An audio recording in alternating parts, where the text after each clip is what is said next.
चलिए हम लोग आ गए हैं अपनी अगली क्लास में बायो सवार्ट नियम के अनुप्रयोग। और हमने इस वृत्ताकार लूप के मैग्नेटिक फील्ड को, चुंबकीय क्षेत्र को केंद्र पर देखा और ये भी देखा कि इसमें चक्करों की संख्या, करंट के चक्करों की संख्या यदि n है तो यहाँ इस करंट को n से गुणा किया गया, यानी चुंबकीय क्षेत्र n गुणा हो गया। ठीक है, अब इस सूत्र को वृत्त या वृत्ताकार लूप के केंद्र पर हमें इस सूत्र को पकड़ना है और देखना है कि इस पर किस किस तरह का प्रश्न बनता है। ठीक, ओके। इसके बाद इस सूत्र को भी पकड़ेंगे हम,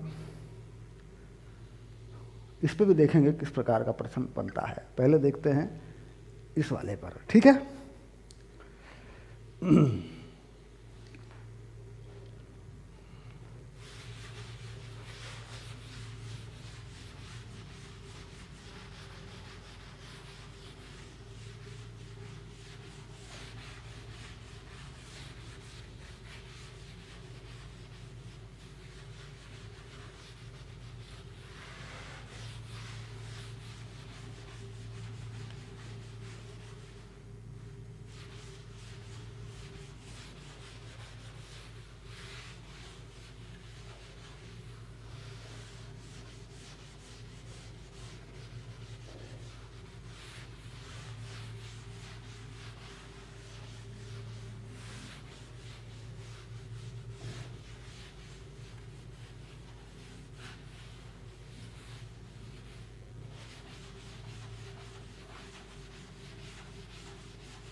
सबसे पहला सवाल तो यही है कि एक करंट जो है, एक धारा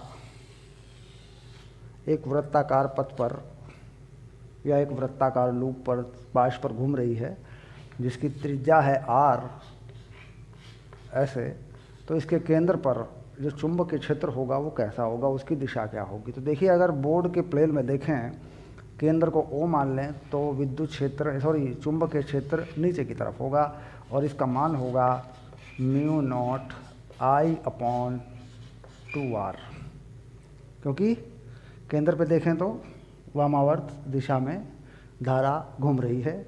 अगर इसमें चक्करों की संख्या n है तो ये n से गुणा हो जाएगा। इसके बाद इसी चीज़ को वृत्त के चाप पर लागू कर दें। अगर मान लीजिए वृत्त का चाप है ये, और ये इस वृत्त का केंद्र है ऐसे, इसमें वृत्त के चाप में कोई धारा I बह रही है और ये कुछ नहीं है, ये सिर्फ दिखाने को है, ये कोई धारा नहीं है ऐसे। और ये जो कोण अंतरित करता है ये चाप केंद्र के ऊपर, ये कोण अंतरित करता है थीटा, और इस चाप की जो त्रिज्या है वृत्त की, जिसका ये चाप है वो है r। तो यहाँ पर जो चुंबकीय क्षेत्र का मान होगा वो होगा म्यू नॉट I/2r। और यहाँ पर हमें देखना पड़ेगा कि कितनी लंबाई में, यानी कितनी लंबाई में धारा है, क्योंकि पूरा का पूरा अगर हम सूत्र इस पे लगाएं तो कितना होता है ज़रा देखें। म्यू नॉट I/dl/4πr² साइन 90 लगा देते हैं, अगर सीधे सीधे लगा देते हैं बिल्कुल। क्यों? क्योंकि जो भी dl है, देखिए जो भी dl है हमेशा वो dl लंबवत है r के। जो भी dl है, कोई भी dl मान लें तो हमेशा वो लंबवत है, यानी dl r के हमेशा, त्रिज्या के हमेशा लंबवत है। क्योंकि dl है हमेशा स्पर्श रेखा पर और उसके लंबवत होती है त्रिज्या, तो साइन 90 हमेशा लगा रहेगा। ठीक, अगर इस तरीके से देख लें इसको तो। अब इसके बाद ये जो dl है ये कितना है, इस चाप की लंबाई कितनी है जिसमें विद्युत धारा है, तो इस dl का मान अगर रखें तो dl का मान कितना है, dl का मान है r थीटा। यहाँ पर ये थीटा जो कोण है ये रेडियन में है, यानी याद रहे ये कोण थीटा किस में है, थीटा रेडियन में है। अगर कहीं ये डिग्री में दे दिया आपको तो रेडियन में बदल के लगाना पड़ेगा आपको। अगर ये कहीं डिग्री में दिया तो रेडियन में बदल के लगाना पड़ेगा। तो यानी कि इस dl की जगह पे अगर मैं इस्तेमाल कर दूँ mu naught I R theta 4 pi R square, तो देखिए एक आर जो है यहाँ से कट जाएगा, तो ये हो गया mu naught I theta 4 pi R. देखिए ये हो गया चुंबकीय क्षेत्र वृत्त के चाप में अगर विद्युत धारा है उसके केंद्र पर कितना होगा।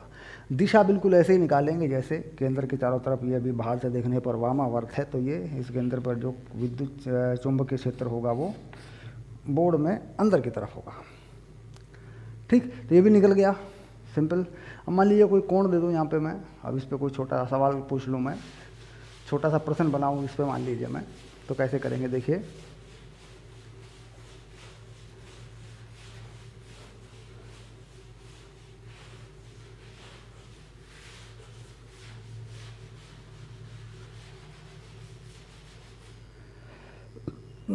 एक छोटा सा उदाहरण बना देता हूँ।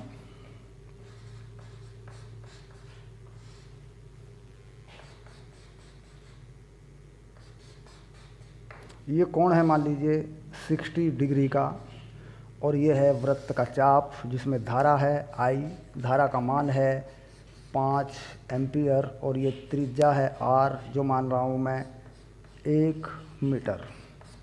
ठीक, और ये हो गया केंद्र O, तो केंद्र O पर चुंबकीय क्षेत्र क्या लिखें BO। तो सूत्र में कैसे डालना है ये हमें देख लेना है एक बार। देखिए ये सूत्र है वृत्त के चाप के लिए म्यू नॉट अपॉन 4 पाई, ये नियतांक है, इसका मान आपको पता होता है। I कितनी धारा है 5 एम्पियर, कितना कोण है 60 डिग्री। 60 डिग्री का कोण नहीं लगेगा, कोण लगेगा रेडियन वाला। तो 60 डिग्री को बदल देते हैं रेडियन में, पाई बटे 180 से गुणा करें तो ये बन जाएगा पाई/3, ये बन गया कोण। ठीक, पाई बटा 3 कोण बन गया, तो लगा दिया पाई बटे 3, ये कोण लग गया। नीचे R, कितना R है इसका 1 मीटर, नीचे R का मान लग गया। ठीक, अब इसको ठीक करें तो BO हो रहा है म्यू नॉट अपॉन 4 पाई का मान 10 की घात -7 होता है, और ये हो गया 5 पाई बटे 3, ये हो गया टेस्ला। यहाँ जो पाई का मान है वो क्या लिखेंगे आप 22/7, पाई का मान आप लिख सकते हैं 22/7, या पाई का मान आप लिख सकते हैं 3.14। जो भी आपको दिया हो आप वो रखेंगे, अगर ये दिया हो तो रखते हैं, नहीं तो 22/7 तो रखते ही हैं, वो तो होता ही है। तो इस तरीके से मान रख के आपने क्या पता कर लिया, इस चाप की वजह से चुंबकीय क्षेत्र। ठीक, अब थोड़ा सा इसमें परिवर्तन करेंगे, इसी में थोड़ा सा परिवर्तन करेंगे। देखो ये चाप मैंने जो कहता हूँ रखा हुआ है अभी,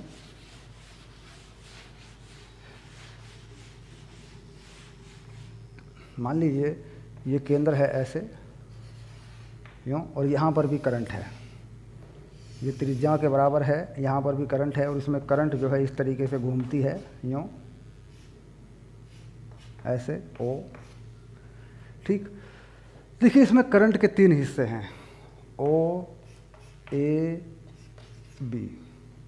ठीक, तो मैग्नेटिक फील्ड OA के कारण 0 है। ठीक, कहाँ पर O पर। ठीक, तो बिंदु O पर ऐसे देखा जाए, क्यों? क्योंकि ये धारा बिंदु O से पास हो जाती है, बिंदु O से पास हो रही है, तो इसमें R नहीं है। यानी अगर बायो-सैवर्ट लॉ की बात करूं किसी करंट के पास ऐसे, तो ये R होना चाहिए। अगर मैं यहाँ इस बिंदु पर फील्ड देखता हूँ, इसमें R नहीं है, और इसका जो थीटा है वो कितना है, वो भी 0 है। इसमें जो थीटा है वो भी 0 है। यानी अगर कोई धारा ऐसे पास होती है, इस धारा के ऊपर, इस धारा के सामने, इस धारा के पीछे, कहीं भी इसका चुंबकीय क्षेत्र नहीं होता। क्यों? क्योंकि लंबवत आर चाहिए, धारा के लंबवत आर चाहिए। ऐसे ये पॉइंट पी है तो यहाँ कोई कोण होना चाहिए थीटा, ये आर होना चाहिए। अब देखिए अगर इस पॉइंट पी को यहीं बना लूँ तो आर तो है लेकिन थीटा 0 हो जाएगा, तो लंबवत आर चाहिए। करंट के एलिमेंट से, करंट के टुकड़े से लंबवत दूरी चाहिए, इसलिए थीटा जरूरी है, आर जरूरी है। तो थीटा नहीं है, इसका मतलब बिंदु ओ पर इसका फील्ड 0। इसी प्रकार बी ओ बी के कारण भी 0, यानी इन दोनों हिस्सों के कारण क्या हो गया फील्ड, यहाँ पे चुंबकीय क्षेत्र कितना हो गया, 0 हो गया। तो इसके कारण ही होगा केवल, और वो आप निकाल चुके हैं। ठीक, वो हमें पता कर लिया था, हमने निकाल लिया था उसको अभी। कुल मिला के इन दोनों के कारण चुंबकीय क्षेत्र यहाँ पे नहीं होगा। ठीक, अब देखिए और कुछ भ्रम पैदा हो सकता है कि भाई होगा कि नहीं होगा, कैसे देखते हैं इस चीज़ को।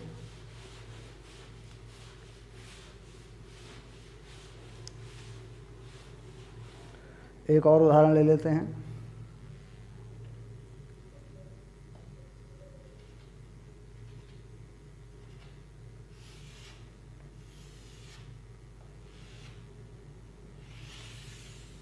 ऐसे देखिए दो वृत्त हैं, आधे आधे वृत्त हैं, इनमें करंट धारा आई है। इस छोटे वाले की त्रिज्या आर है और इस बड़े वाले की त्रिज्या आर है। ये केंद्र ओ है और धारा इस तरीके से बहती है यूँ।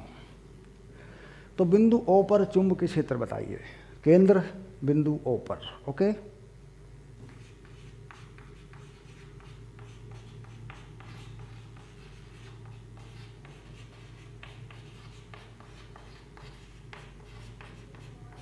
ठीक, चलिए देखते हैं बी ओ। अब देखिए अगर इस टुकड़े की बात करें यहाँ से लेके यहाँ तक, तो इसकी त्रिज्या कितनी है, आर, और ये आधा वृत्त है। आधा वृत्त है तो कितना कोण लगेगा, पाई। पाई मतलब 180 डिग्री, क्योंकि पूरा कोण कितना होता है 360।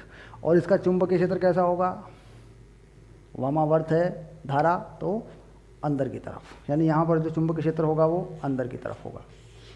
इसी प्रकार नीचे वाली धारा भी वामावर्त है, उसका भी अंदर की तरफ होगा। तो यानी दोनों हिस्सों की वजह से चुंबकीय क्षेत्र अंदर की तरफ होगा। ठीक, जोड़ देंगे उसको, टोटल कर देंगे तो कितना बनेगा बी ओ।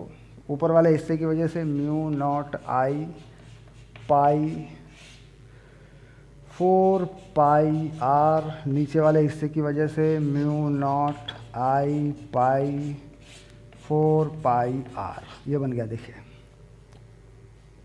दोनों हिस्सों का जोड़ दिया मैंने, आधा वृत्त तो पाई लगेगा। देखो चलिए अब इसे फाइनल करते हैं, कितना उत्तर आ रहा है ये, म्यू नॉट आई कॉमन ले लेते हैं, पाई काट देते हैं, 4 कॉमन ले लेते हैं, 1/r प्लस 1/r। ऐसे ये हो गया तुम्हारा उत्तर। सिंपल, एकदम साधारण सा है। चलिए थोड़ा सा परिवर्तन कर लेते हैं और देखते हैं क्या हो सकता है।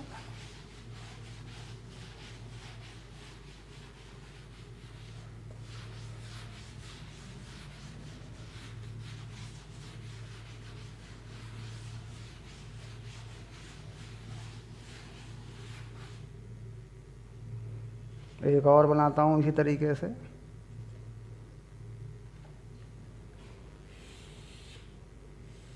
देखो ये बना दिया इस तरीके से।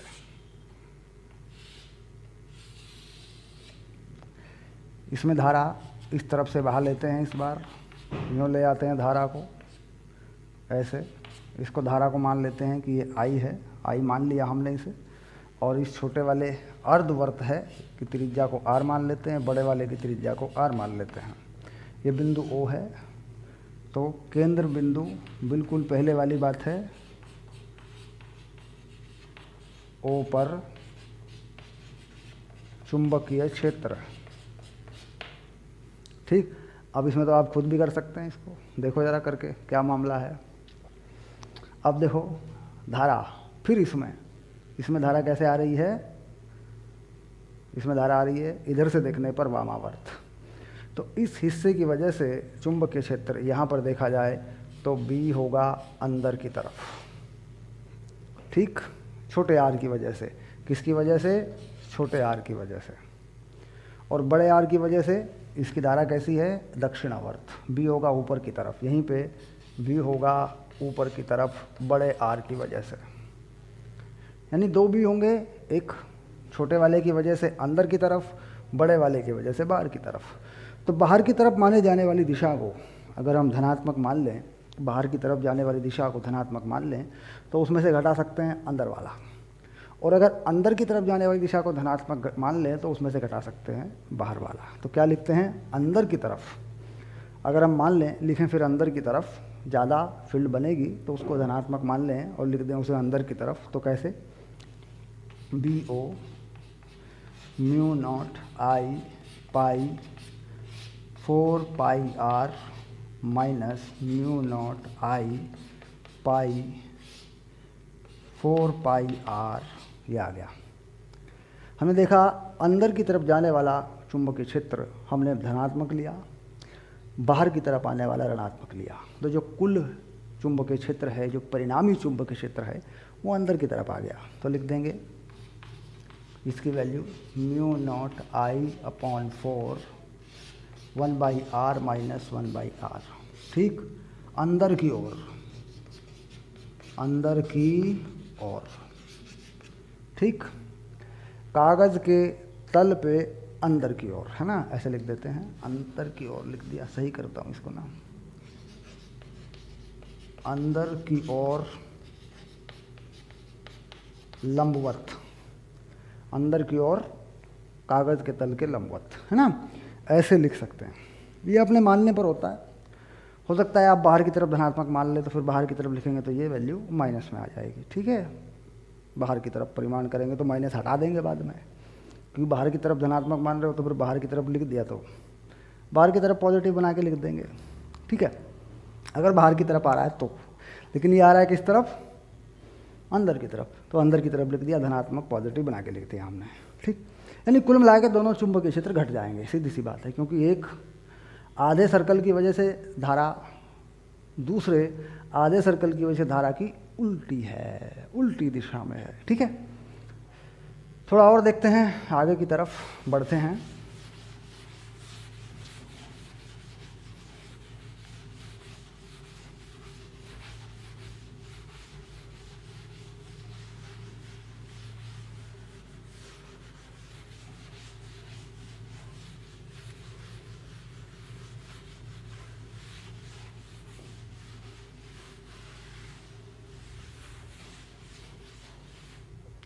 अब अगर हमारे पास दो पाश हैं, दो लूप हैं, एक ही तल में हैं, लंबवत तल हैं उनके, दो बातें हो सकती हैं इसमें, एक ही तल में हो या लंबवत तल हो। तो दो लूप हैं, मान लीजिए हमारे पास एक ही तल में है, देखिए ऐसे,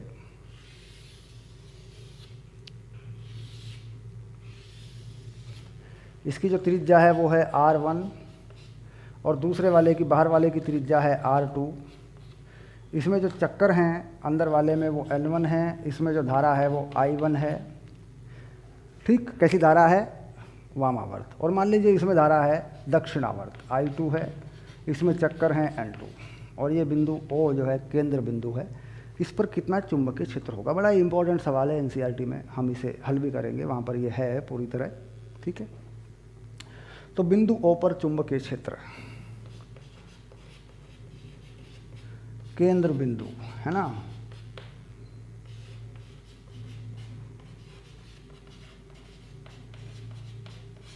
कितना बनेगा?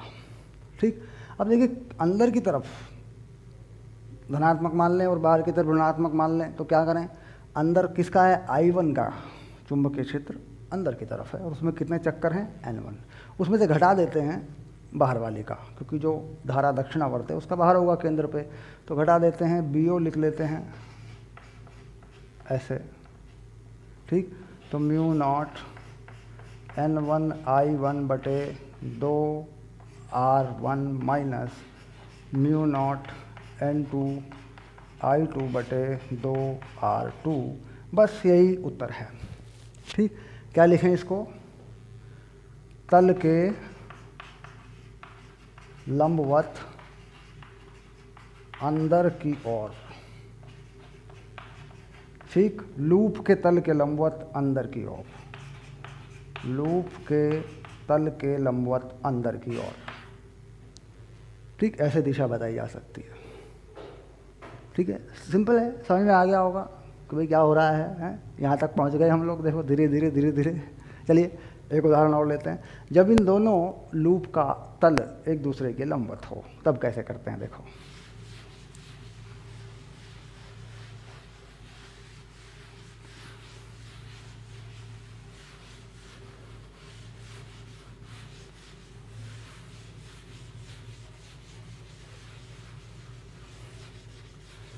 दो करंट के लूप लंबवत तल में हैं तो इसका मतलब ये होता है कि एक का तल अक्षीय बना दें, एक का अक्षीय बना दें। ऐसे यहाँ पे केंद्र बना लें दोनों का, तो एक को ऐसे बना दें और एक को ऐसे बना दें। ठीक, इसका जो अक्ष है वो ये है, बना लेते हैं इसका B1 और इसका अक्ष मान लेते हैं ऊपर को, इसका बना लेते हैं B2, इस वाली का। ठीक, इसमें धारा कितनी मान लेते हैं I2, इसमें कितने चक्कर हैं N2, इसकी त्रिज्या कितनी है R2, इस वाले में कितनी धारा मान लेते हैं N1 I1 धारा N1 चक्कर, इसकी त्रिज्या मान लेते हैं R1।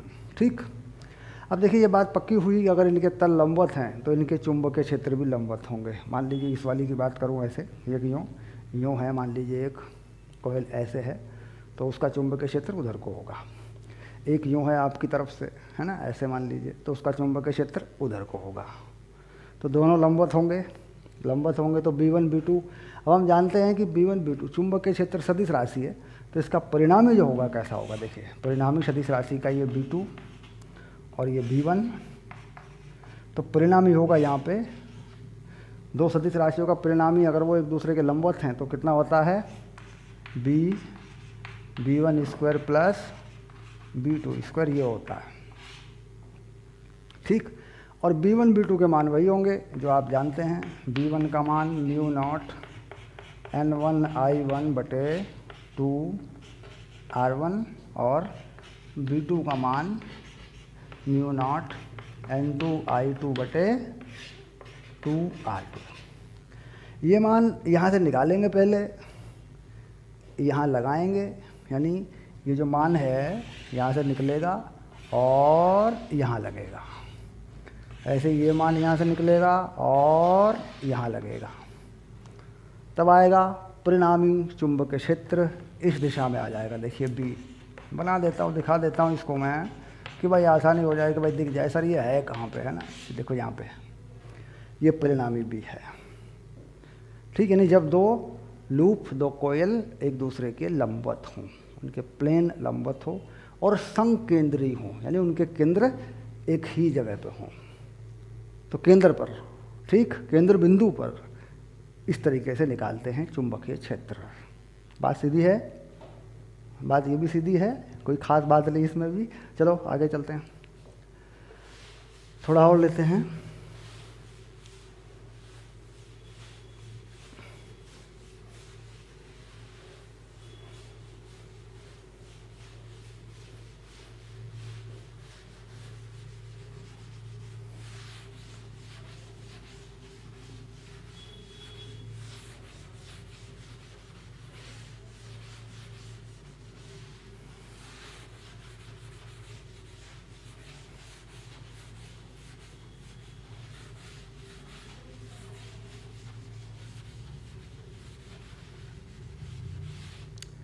अब करते हैं इसी में सर्कुलर लूप में ही समाकलन का अनुप्रयोग, यानी बायो-सावर्ट नियम में अगर समाकलन का प्रयोग करें वृत्त के ऊपर, वृत्तीय लूप के ऊपर, पाश के ऊपर, तो किस प्रकार से कर सकते हैं। दो चीज़ें इसमें बनती हैं, दो से ज़्यादा नहीं बनेंगी, सिर्फ दो चीज़ें हैं जो मैं बना रहा हूँ, वो मैं बता देता हूँ आपको। कहता है एक कोयल जो है इस प्रकार लिपटी हुई है, यूँ उसकी त्रिज्या बढ़ती जाती है ऐसे,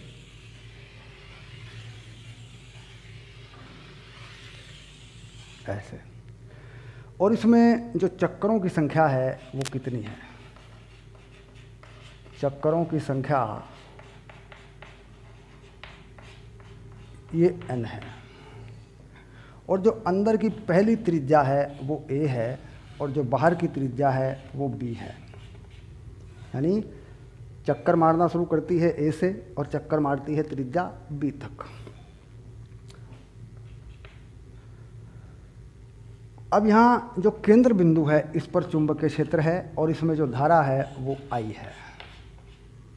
ठीक, यानी इसे कहते हैं स्पिरल, स्पाइरल बोल देते हैं कुछ लोग, है ना। मतलब एक वृत्ताकार स्प्रिंग जैसा, अगर हम बोलें एक वृत्ताकार स्प्रिंग जैसा ही है। ठीक, अब इसमें हमें जाना है केंद्र पे कितना चुंबकीय क्षेत्र होगा। तो जाहिर सी बात है कि हम क्या करते हैं कि यहाँ केंद्र से कोई दूरी मान लेते हैं आर ऐसे, और इस आर में छोटी सी लंबाई बना लेते हैं, छोटी सी लंबाई डी आर ऐसे, आर में ही एक डी आर मान लेते हैं। ठीक, और ये देखते हैं कि इस छोटी सी लंबाई डी आर में कुल कितनी करंट है, कुल कितने चक्कर हैं इसमें।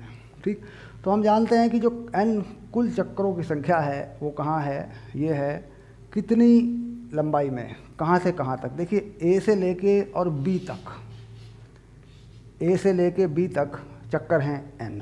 ठीक, तो हम लिख देते हैं b माइनस ए में चक्कर कितने हैं, वो हैं n। ठीक, यानी केंद्र से अगर ए से लेके बी तक चला जाऊं, त्रिज्या को बढ़ा लूं तो कितना बनेगा, b माइनस ए में कितने चक्कर हैं, n। ओके, चक्करा लिख दिया, चक्करा देखो ये देखो है ना। और एक एकांक में कितने हैं, n बटे b माइनस ए। ठीक, और अगर थोड़ी सी मोटाई ले लूँ, r पे ले लूँ थोड़ा सा डी आर, क्योंकि केंद्र से कितनी दूरी मानी r, और r में थोड़ा सा डी आर ले लूँ तो डी आर में कितने होंगे ज़रा बताओ। डी आर में होंगे n डी आर बटे b माइनस ए। बिल्कुल सिंपल सी बात है, इतने चक्कर होंगे। अब ये चक्कर एक होगा, आधे होंगे, 10 होंगे, 20 होंगे, जो भी है इसमें होगा। अब अगर मैं इस करंट की वजह से जितनी करंट इस डी आर में घूम रही है, जितनी करंट इस डी आर में घूम रही है, अगर उस करंट को मैं थोड़ी सी करंट मान लूँ डी आई, और उसकी वजह से केंद्र पे फील्ड देखूँ तो कितना बनेगा, B D B mu naught D I बटे 2 पाई आर, ये बनेगा। क्योंकि फॉर्मूला है mu naught I upon 2 pi R. D I में जितने भी चक्कर होंगे उनमें जितनी भी करंट होगी वो सारी मैंने लगा दी। ठीक, अब एक चक्कर में कितनी करंट है, आई, और कितने चक्कर हैं डी आर में, ये, तो कुल करंट कितनी बन जाएगी, डी आई का मान कितना बन जाएगा। अगर मैं इस डी आई का मान देखूं तो डी आई का मान कितना बन जाएगा, आई, और कितने चक्कर हैं इसमें, एन डी आर बटे बी माइनस ए, इतने चक्कर हैं। तो कुल इतनी करंट बनेगी डी आई। तो डी आई का ये मान यहाँ रख देना है मुझे। ठीक, अब डी आई का ये मान मैं यहाँ रख देता हूँ। ठीक, चलिए इसे हटा लेता हूँ डी आई को और इसका मान रख देता हूँ मैं।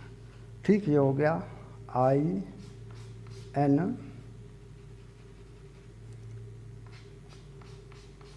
डी आर बटे बी माइनस ए, ये आ गया। देखिए, यानी डी आई का मान वहाँ रख दिया मैंने, बस हो गया। अब इसे हल कर दूंगा मैं। देखो, डी बी को बी कर लेता हूँ सीधा, mu naught N I 2 pi B minus A D R बटे आर, और इसे लगा दूंगा ए से बी तक, ये समाकलन है।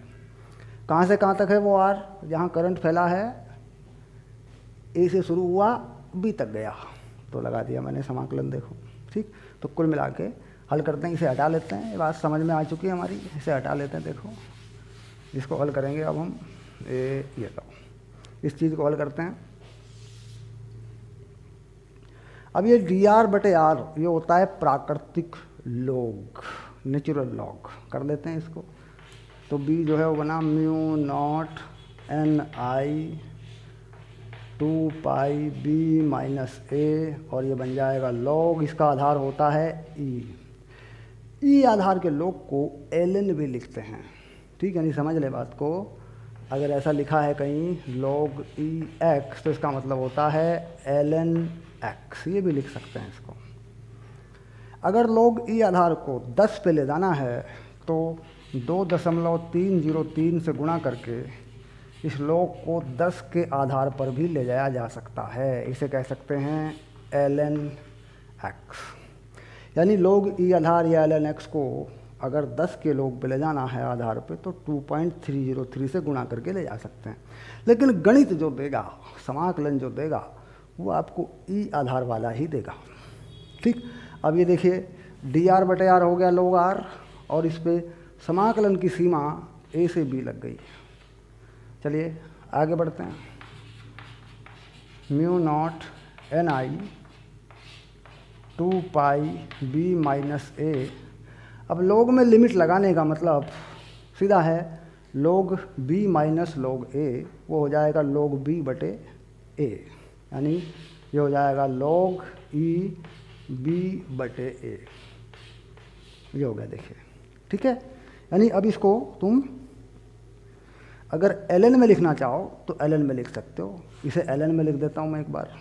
ठीक, क्योंकि ln ज़्यादातर इस्तेमाल होता है। μ0 ni 2πb-a ln b/a, ऐसे। तो ये है केंद्र पर चुंबकीय क्षेत्र, स्पिरल के केंद्र पर चुंबकीय क्षेत्र। यानी अगर किसी करंट को किसी त्रिज्या a से शुरू करके त्रिज्या b तक वृत्त पे चढ़ा दिया जाए, इस तरह बना दिया जाए, तो उसका चुंबकीय क्षेत्र ये होगा। ठीक, चलिए प्रतियोगी परीक्षाओं में बड़ा काम आती है ये चीज़। ये क्वेश्चन पूछा गया कई साल पहले। अब मुझे लगता है कि ये चीज़ इम्पॉर्टेंट है, क्योंकि इसे पूछ सकते हैं, क्योंकि सवाल कई साल बाद अलट पलट के आते रहते हैं। ठीक, चलिए फिर देखते हैं समाकलन का एक और अनुप्रयोग। दूसरा केस क्या बन सकता है।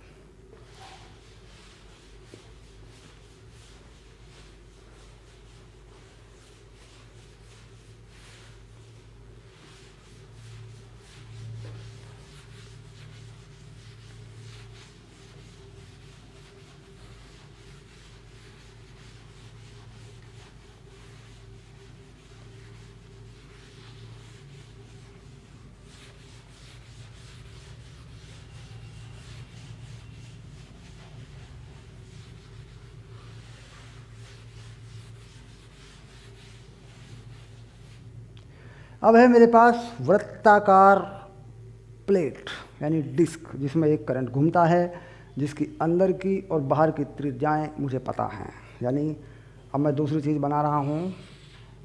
ये मेरे पास एक प्लेट है, अंदर इसमें कुछ नहीं है, ये खाली है।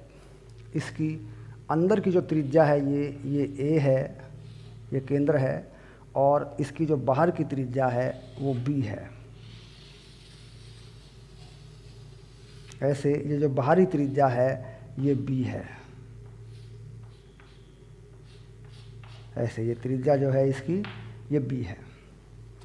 ठीक,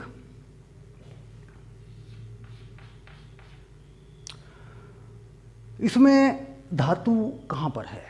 धातु की ये प्लेट है, इसमें धातु कहाँ पर है, तो मैं धातु बना के दिखाता हूँ। इसमें देखिए ये जो अंदर का हिस्सा है ये खाली है, इसमें कुछ नहीं है, ये बिल्कुल खाली है। ठीक, अंदर का हिस्सा खाली कर दिया, और अब आपको थोड़ा सा ये खाली टाइप का दिखेगा। देखो काला हो गया, काला कर दिया मैंने इसे। ये देखो ये खाली हो गया बिल्कुल। और इसमें जो धातु है वो यहाँ पर है। देखिए ये धातु है इसमें, ये देखिए ये धातु है, ये मेटल है, यानी इसमें करंट बहेगा।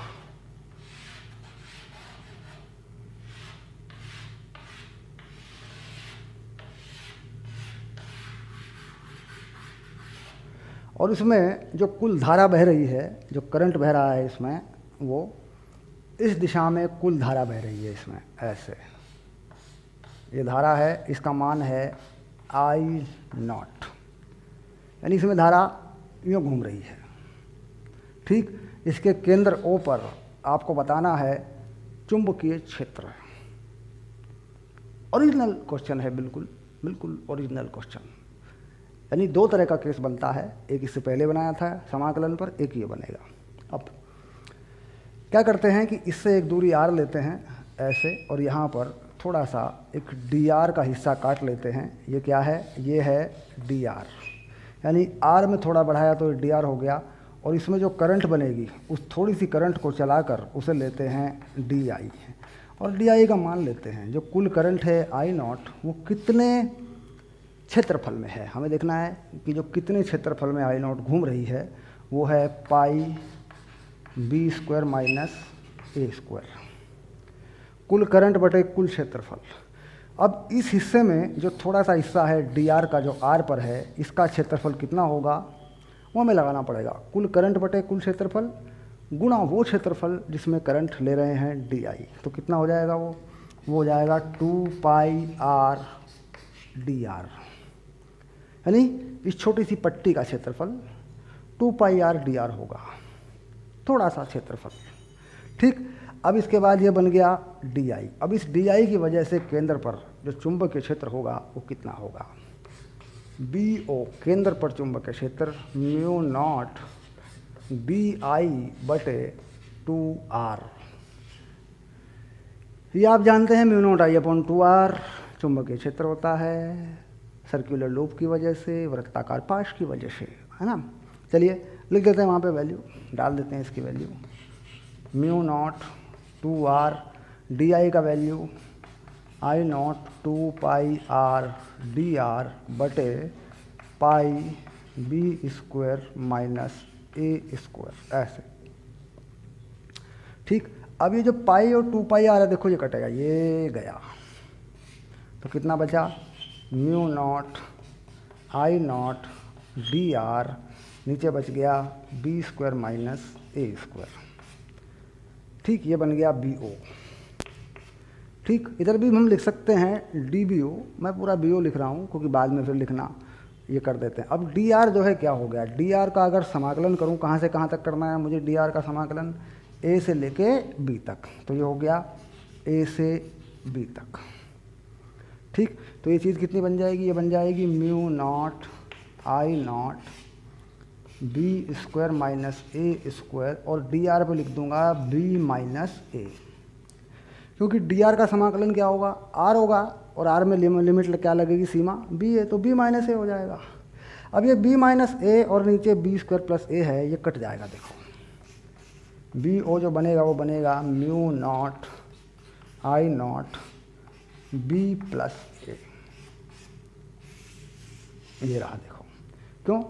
क्योंकि इसके गुणनखंड कर सकते हैं। देखो b प्लस ए b माइनस ए, तो ये b माइनस ए कट जाएगा इसमें से, तो क्या बचा नीचे? b प्लस ए।